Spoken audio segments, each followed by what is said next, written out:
Saudamos nossos irmãos com a paz do Senhor. É com muita alegria que nós anunciamos a nossa lição de número 2, que traz como tema a necessidade universal da salvação em Cristo.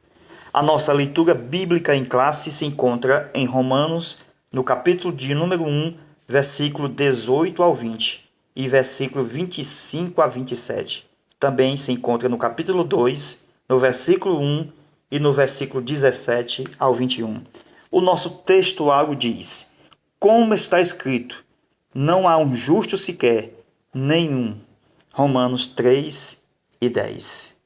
Nossa verdade prática diz: o pecado manchou toda a raça humana e somente o sangue de Cristo é suficiente para purificá-lo.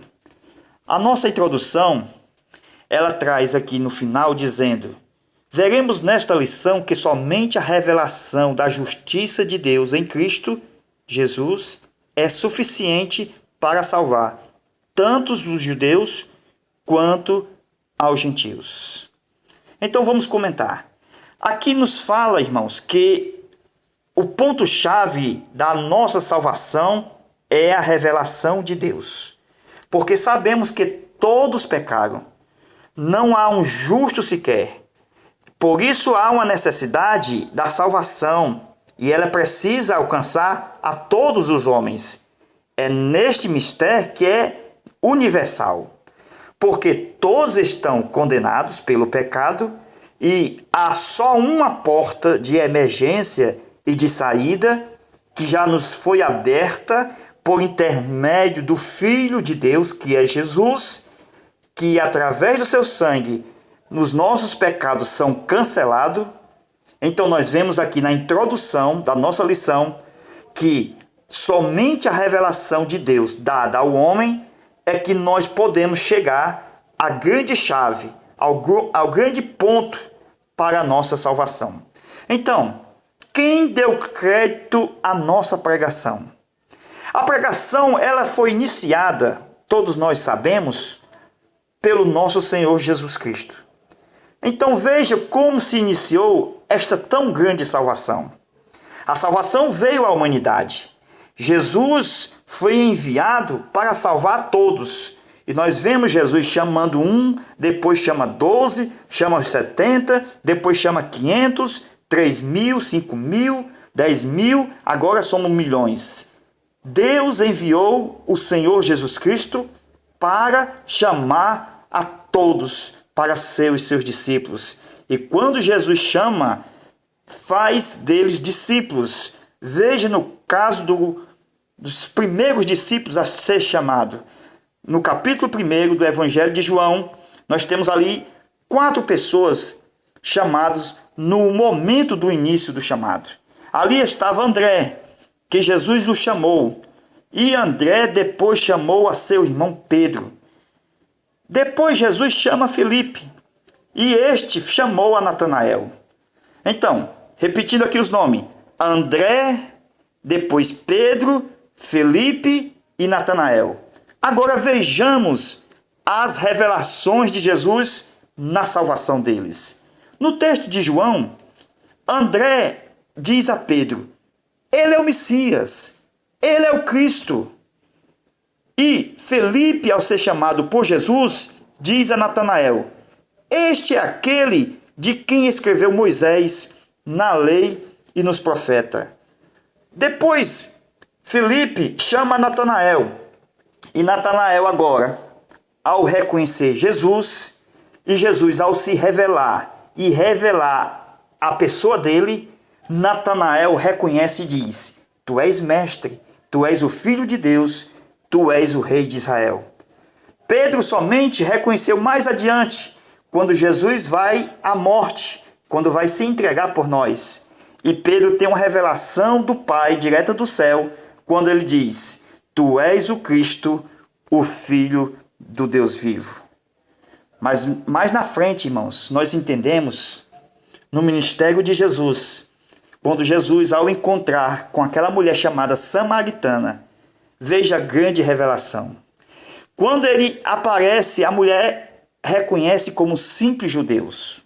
Depois, a mulher ao ser confrontada a sua pessoa pela revelação do Mestre, porque Jesus conhecia muito bem a vida dela, ela agora reconhece que Jesus é um profeta. E quando Jesus demonstra ser a grande solução do problema dela e revela toda a sua vida, aquela mulher, ela reconhece que Jesus é o Messias, o Cristo, o ungido de Deus. Então foram grandes revelações dado àquela mulher samaritana. Vejamos agora o nosso tópico de número 1 da nossa lição, que trata sobre a necessidade da salvação dos gentios. Comentando, irmãos, há uma grande necessidade da salvação tanto de judeus como de gentios. Porém, nesse tópico, nós vamos entrar na questão da salvação quando veio aos judeus, depois aos gentios. Primeiro, porque Jesus, sendo ele judeu, ele inicia suas pregações em Israel. Mas Jesus tinha em mente o mundo, porque foi a quem Deus o amou. Da mesma forma, Deus chamou a Abraão ao formar dele uma grande nação. Ele tinha em mente, em vista, as outras nações. Deus não faz acepção de pessoas. Os judeus foram os primeiros que iam se convertendo, mas Deus tinha propósito de levantá-los para a salvação dos gentios. A igreja em Atos dos Apóstolos estava em crescimento, estava perseverante na doutrina dos apóstolos. Naquela época, já havia gentios convertidos, eram os gregos. Mas muitos judeus que haviam se convertido estavam sendo exclusivistas, desprezando os gentios. É só ler Atos dos Apóstolos, capítulo 6, versículo 1 em diante.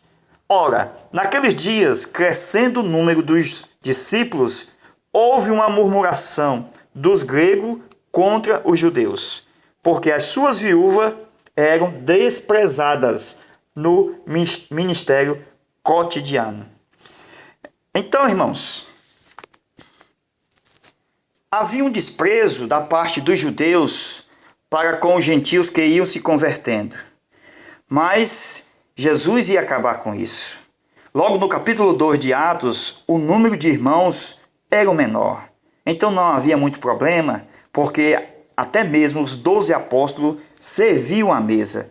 E agora em Atos capítulo 6, não dava mais. A igreja aumentou, o número aumentou. Era necessário eleger 7 diáconos, de acordo com Atos, capítulo de número 6, versículo de número 3.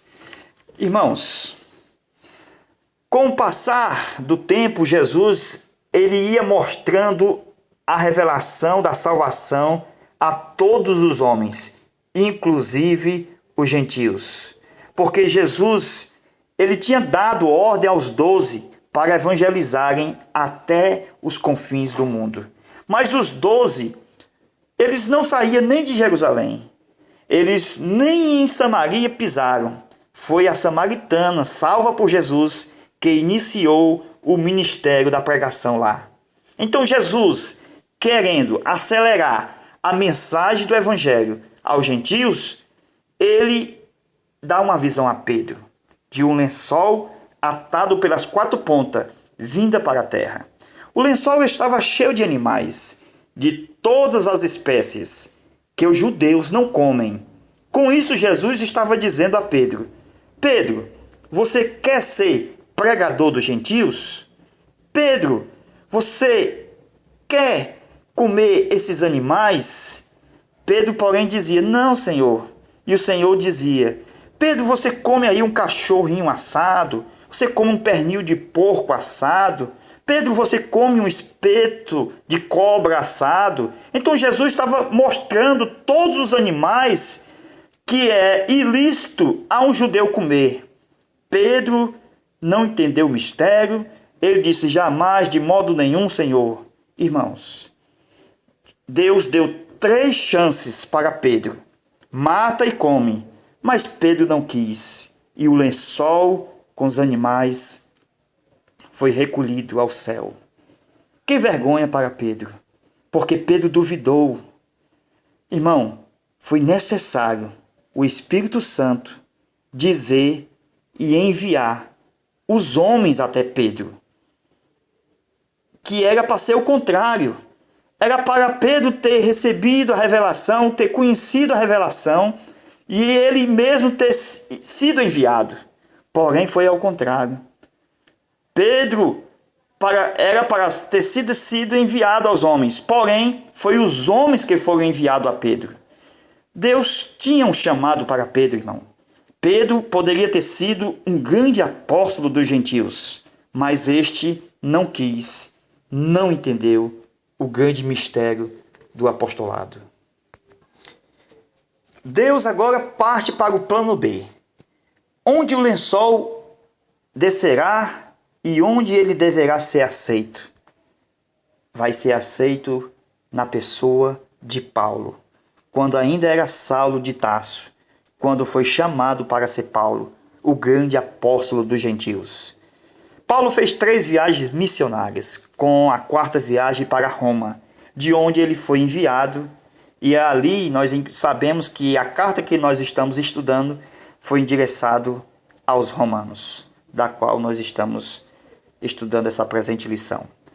Então, nós podemos concluir que todas as revelações de Deus, as que são possíveis o homem receber, foram colocadas dentro de cada ser humano pelo próprio Deus. Estas são revelações da sua criação, da sua redenção, é o dever de culto a Deus e as obras que devem ser realizadas para o bem do próximo. Estas são inerentes no homem. Porém, Deus também tem qualidades e atribuições invisíveis. Quais são elas? Justiça, amor, perdão, compaixão, bondade, misericórdia, graça e paz. Mas os homens, infelizmente, demonstram a sua loucura, e esta loucura ela é manifestada quando um homem atribui ao Deus invisível e único uma imagem de sua própria mentalidade corrupta. Quando o homem começa a pensar e fabricar uma imagem de coisas naturais para poder tentar identificar um Deus invisível cuja imagem já é hoje o próprio corpo de Cristo, a pessoa expressa da sua imagem. Estes homens ímpios, há um exemplo do que aconteceu com o povo de Israel no deserto, quando saiu do Egito, por causa da demora de Moisés em descer do monte, o povo construiu um bezerro de ouro, e ali deu o nome de Jeová, isto é, chamou o bezerro de Deus. O povo estava mudando ali a glória de Deus em imagem da mente humana em forma de quadrúpedes. Foi uma grande afronta a Deus, pois Deus ele deveria revelar-se pela encarnação com uma forma humana, cuja imagem já havia projetada antes da fundação do mundo, que é o corpo de Jesus, que é a imagem expressa do nosso Deus invisível. Amém.